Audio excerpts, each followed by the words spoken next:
사무엘하 23장 1절부터 23절까지 함께 읽겠습니다. 이는 다윗의 마지막 말이라. 이새의 아들 다윗이 말하며 높이 세워진 자, 야곱의 하나님께로부터 기름 부음 받은 자, 이스라엘의 노래 잘하는 자가 말하노라. 여호와의 영이 나를 통하여 말씀하시며 그의 말씀이 내 혀에 있도다. 이스라엘의 하나님이 말씀하시며 이스라엘의 반석이 내게 이르시기를, 사람을 공의로 다스리는 자, 하나님을 경외함으로 다스리는 자여, 그는 돋는 해에 아침빛 같고 구름 없는 아침 같고 비 내린 후에 광선으로 땅에서 우미 돋는 새풀 같으니라 하시도다. 내 집이 하나님 앞에 이같지 아니하냐. 하나님이 나와 더불어 영원한 언약을 세우사 만사에 구비하고 견고하게 하셨으니 나의 모든 구원과 나의 모든 소원을 어찌 이루지 아니하시랴.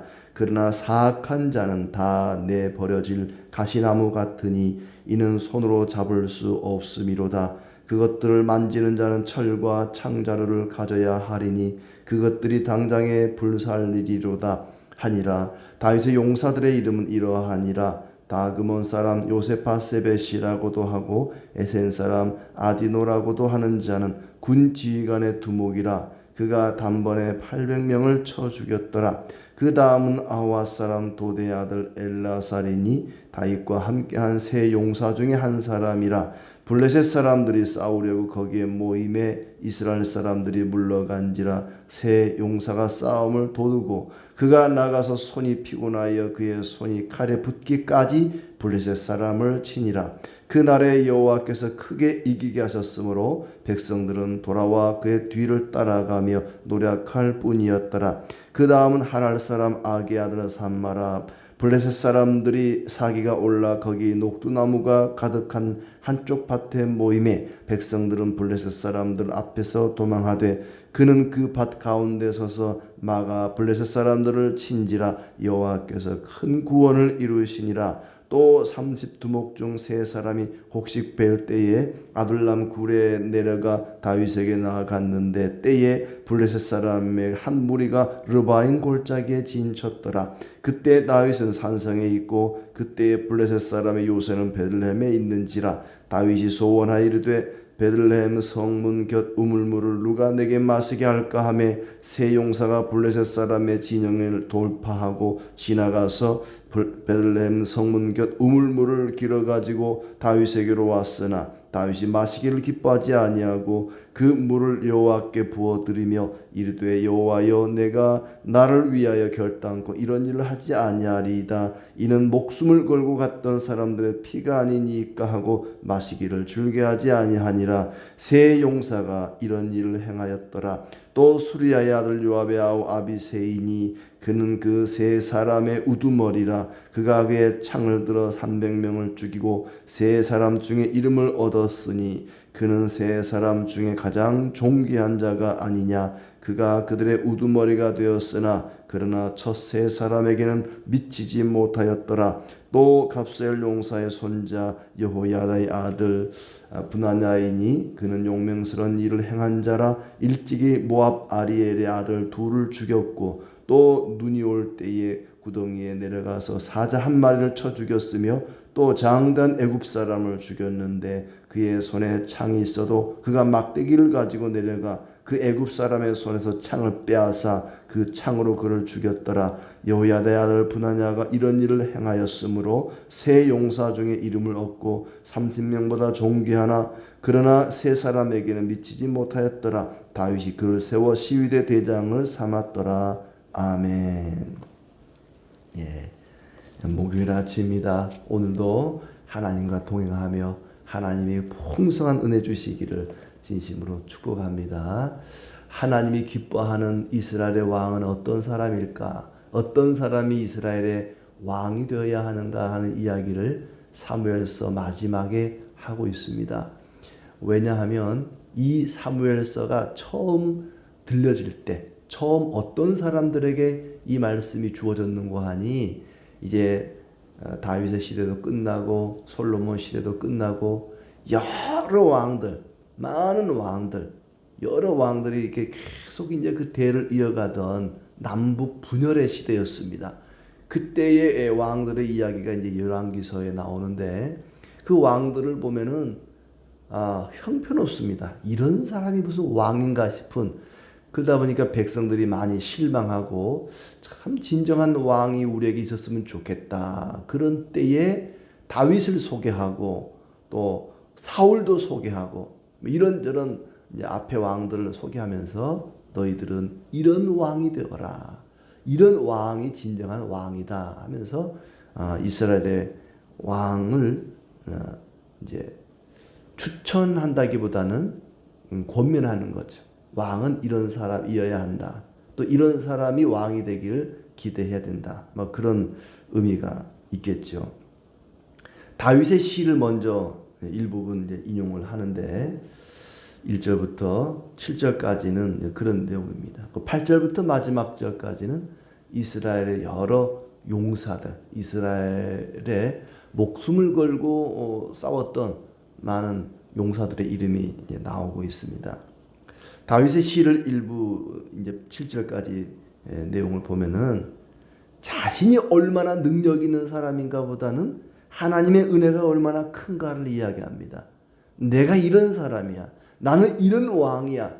이런 공적을 세웠어. 이렇게 자기를 드러내고 자기를 자랑하기보다는 하나님의 은혜가 얼마나 큰지, 하나님 은혜로서 내가 이렇게 나라를 잘 다스릴 수 있었다. 나라를 든든하고 평안하게 유지할 수 있었다. 뭐 그런 얘기를 하고 있죠. 다윗의 마지막 말이라 그렇습니다.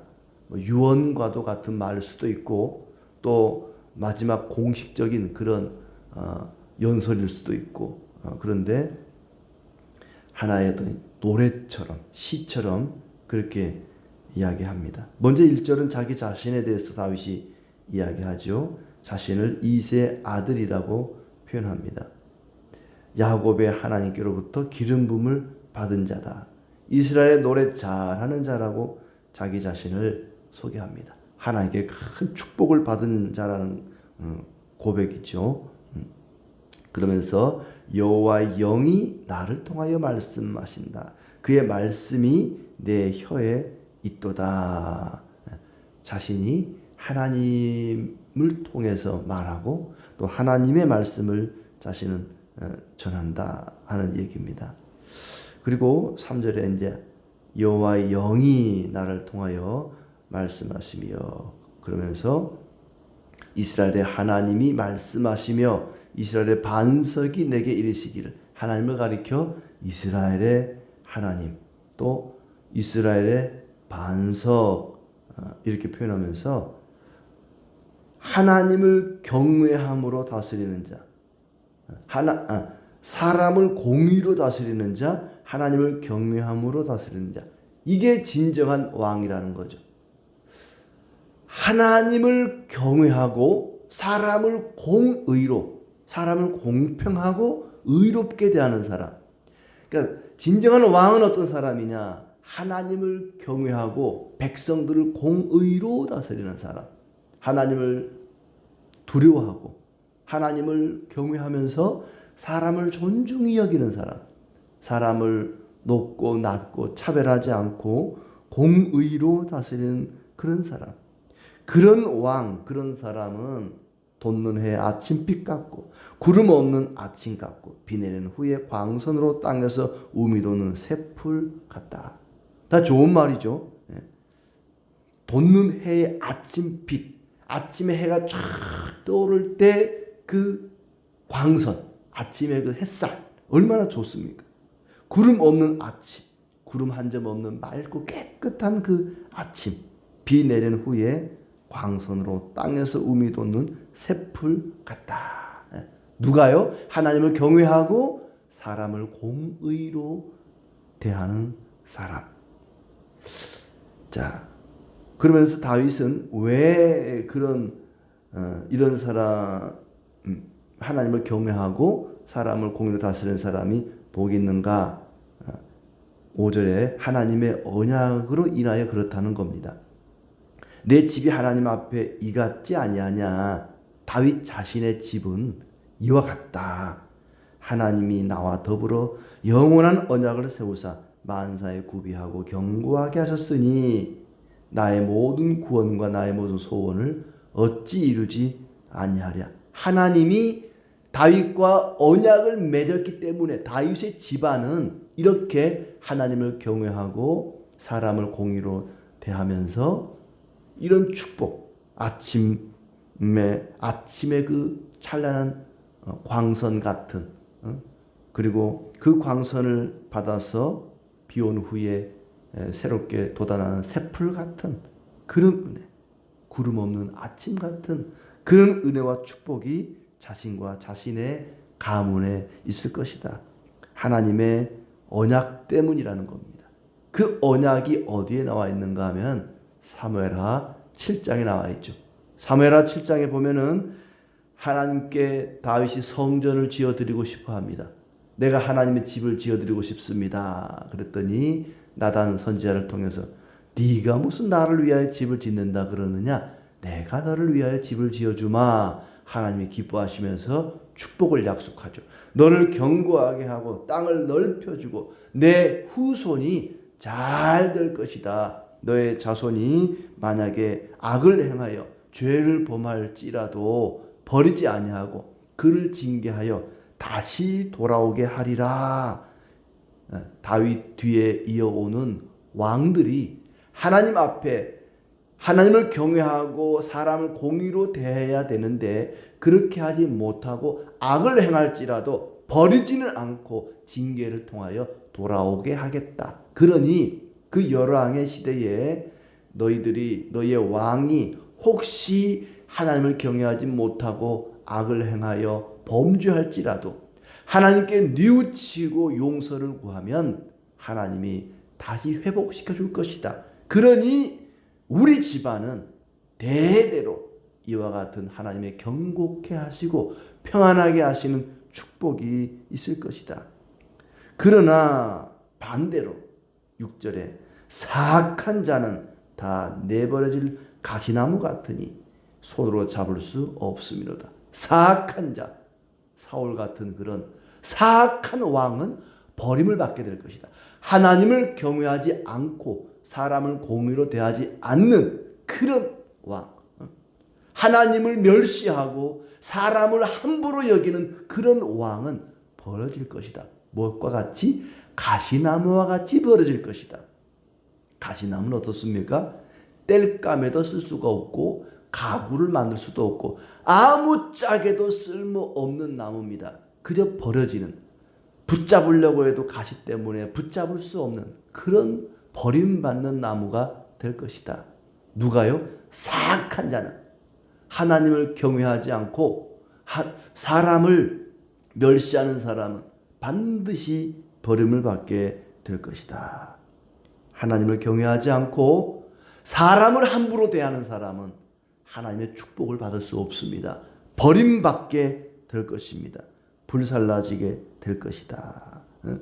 누가 하나님을 경외하지 않고 사람을 공의로 대하지 않는 자, 아무짝에도 쓸모없다는 것입니다. 자, 그리고 이제 8절부터 마지막 39절까지는 다윗의 나라에서 활약했던 용사들입니다. 그 용사들을 하나하나 소개하고 있는데 똑같은 공통적인 부분은 뭐냐면 목숨을 걸고 싸웠다는 겁니다. 하나님의 나라는 자기의 목숨을 내놓고 일하는 그런 일꾼들에 의해서 세워집니다. 하나님은 그런 사람을 통해서 당신의 나라를 세워갑니다. 처음에 세 용사가 소개되고 있죠. 요셉 바세벳이라는 사람, 단번에 800명을 쳐주겠다. 그다음 9절에 엘라살, 11절에 삼마, 이 세 사람을 특히 소개하고 있습니다.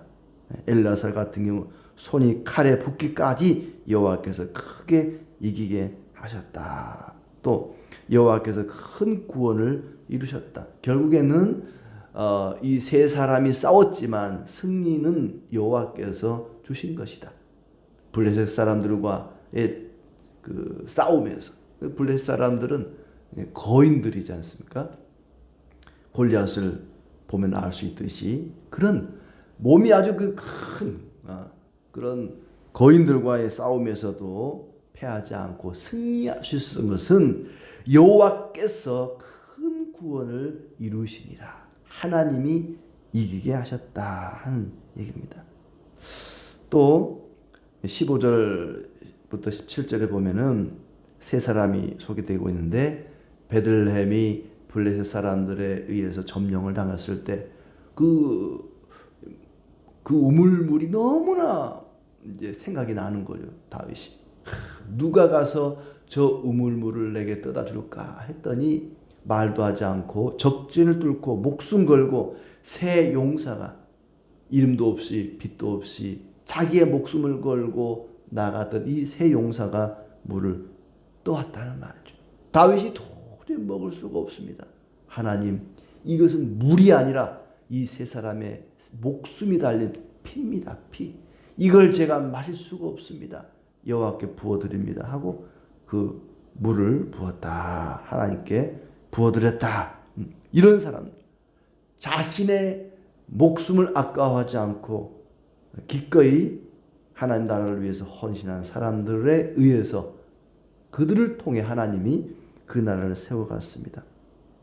목숨을 걸고 싸우고 지킨 용사들을 하나님이 하나님의 능력의 손으로 도우셔서 그 나라를 세워갔다는 것이죠. 24절부터 39절까지는 이름만 쭉 나옵니다. 그 사람들이 무슨 일을 했는지에 대해서는 소개하지 않고, 아무튼 뭐 다 열거하자면 이 말로 다 표현할 수가 없다는 거죠. 많은 사람들이 목숨을 걸고 주님의 나라를 위해서 싸웠고, 하나님이 그들을 통해서 큰 승리와 구원의 은총을 베풀어 주셨습니다. 이스라엘이라고 하는 나라는 다윗이라는 훌륭한 출중한 성군에 의해서 세워진 것 같지만, 사실은 하나님이 그 나라를 세우시고 하나님이 그 나라를 이끌어 가셨습니다. 다윗 같은 사람을 통해서, 그리고 자기의 목숨을 걸고 싸운 그 용사들을 통해서 하나님은 하나님의 나라를 세워갔다 하는 것이죠. 다윗이 주인공이 아니라 하나님이 주인공이십니다. 사무엘 상하의 주인공은 그 누구도 아닌 바로 여호와 하나님이 주인공이시고, 이스라엘 역사의 중심은 다윗이 아니라 바로 하나님이시다.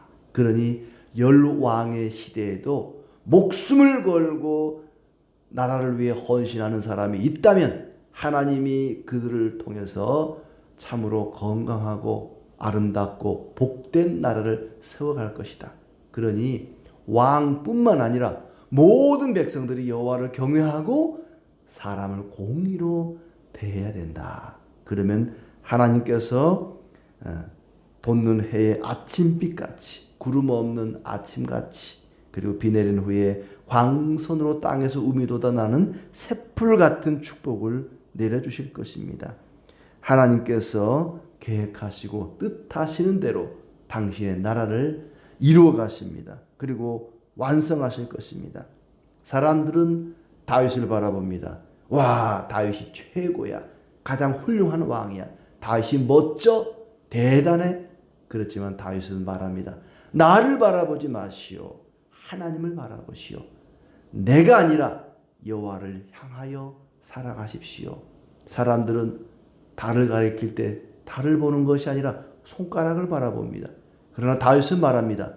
손가락이 아니라 달을 바라보시오. 내가 아니라 나를 통하여 하나님을 바라보십시오. 하나님을 경외하고 사람을 존중히 여기는 그런 사람, 참으로 복된 사람이고 하나님은 그런 사람을 축복하실 것입니다. 하지만 우리가 그걸 잘 알면서도 그렇게 살기가 쉽지 않습니다. 이스라엘의 많은 왕들이, 많은 백성들이 그 사실을 잘 알고도 그렇게 살지를 못했습니다. 우리도 마찬가지죠. 하나님을 잘 경외하고 예배하고 사람을 사랑하고 존중히 여기고 배려하고 다 압니다. 그러나 그렇게 살지를 못한다는 거예요. 그렇게 살지 못하고 거꾸로 악을 행하고 사악한 길로 가더라도 하나님이 우리와 언약한 것이 있으니 하나님 우리를 버리지 않겠다고 약속을 하셨으니 회개하고 돌이켜 하나님을 경외하라는 것입니다. 우리가 악을 행하여 하나님께 징벌을 받을 때에도 하나님의 약속, 하나님의 언약을 생각하면서 하나님을 경외하고 사람을 존중히 여기며 살아갈 때에 하나님은 어떤 상황 속에서도 우리를 버리지 아니하실 것입니다. 하나님이 날마다 우리와 함께 하실 것입니다.